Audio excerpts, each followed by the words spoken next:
Hey there, welcome back.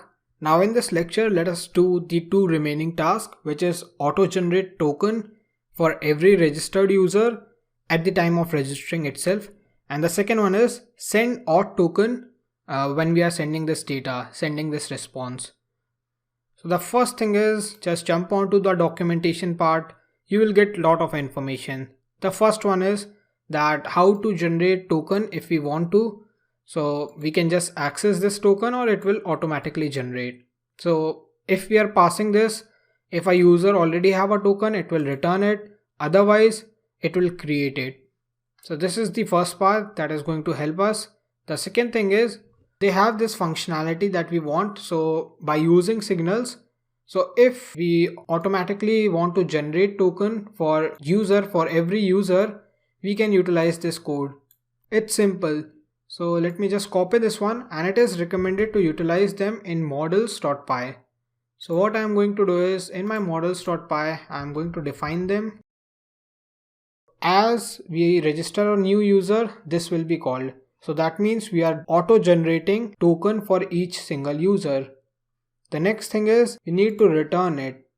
So inside this, we need to first access the token. Once we call this save method, that means our token is created. We just need to access it and send a response. That's what we are going to do here. So here what I'm going to do is I'm going to create my own dictionary. Inside that we will store everything. I'm going to call this as data. This is currently empty and we will store everything inside this as a different element, and then we will send response for this data instead of this serializer data. So let me remove this one. I'm going to check this condition, perform all these steps, perform a else condition, and then send this data. There will be a else condition. So if our serializer is valid, we are going to store some data in this data variable. Otherwise, we are going to store an error. So this is going to be an error. I can call this as an error, or I can directly store the value, which is serializer.errors. And if this is valid, then we are going to add some data, else we are going to send this data. Okay, so now I need to access this instance. I'm going to use account. Now remember, when we call this save method, we are going to jump to serializer. The save method is going to return account data. So what I'm going to do is I'm going to get account data and I'm going to store it here. Now I can do everything that I want. So I can access individual response of username, email, as well as add token to this data. Let me explain everything. So with my data, I can send username first. So I'm going to use accounts.username. Then I can access email. That is going to be account.email, and then I need to pass token. So I need to access token first. So what I'm going to do is use token, and I can get token through token class. This is token. I need to import this one here. From REST framework auth token, I can access models and then import my token. So I have this access to this token. Then I can use objects, and here I can use a get condition to filter it according to my username. So here let me use my user. I just need to pass user, and I can pass this account. This is going to return us token like this. I get the correct, yeah. This is going to get returned and I should access the key. So here let me use .key. Once that is done, I can store this in my data as token. Yeah, this looks fine. I can also create an individual response. So that means I can say data and create a response. And I can call this as registration successful. Now once that is done, we are going to send this through our response. So what we did is we created a new dictionary. We are checking this condition if as well as else condition. If our serializer data is valid, we are going to access all the account information and then store this in our data. That means our dictionary. So we created response, we created username, email, and also tried to access our token and then stored it here. And then we are going to skip this else condition because this is valid, and then we are going to return this data with all these information. But if this is not valid, we are going to get into this else condition and get this data with serializer.error, which is going to be a dictionary itself. So we are basically overwriting this. And that's it. That's what we want to do. Save this one, get back here, use example 5, I guess. I just want 5 as number, that's why. Okay, this is the login page actually. Let me get back here, use example 5, take this as 5, send a request. I think we are doing well. Make sure our server is running.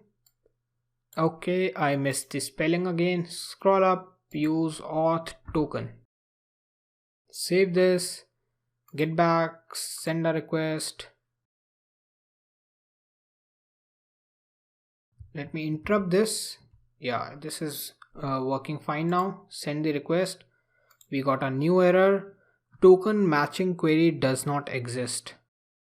Now this means our user is created, but our token is not created. So in our views, they are not able to find this token.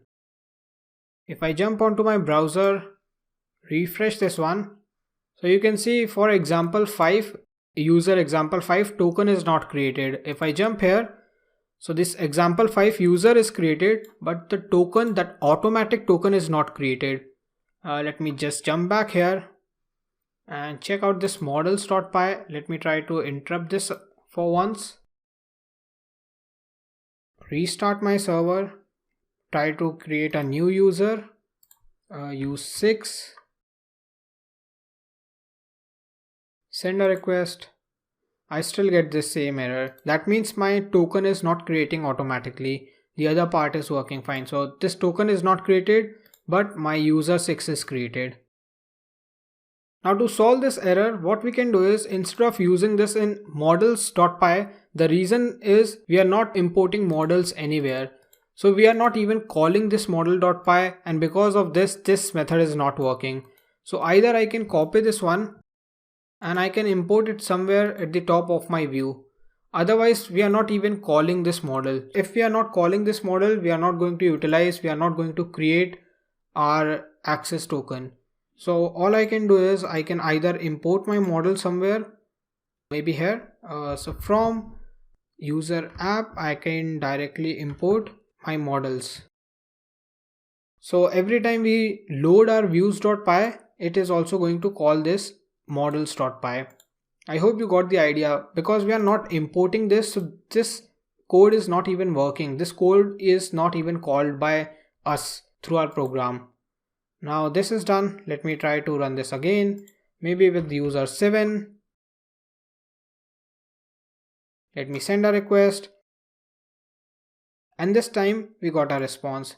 You can see we got a response that is registration successful, our username, email, as well as our token.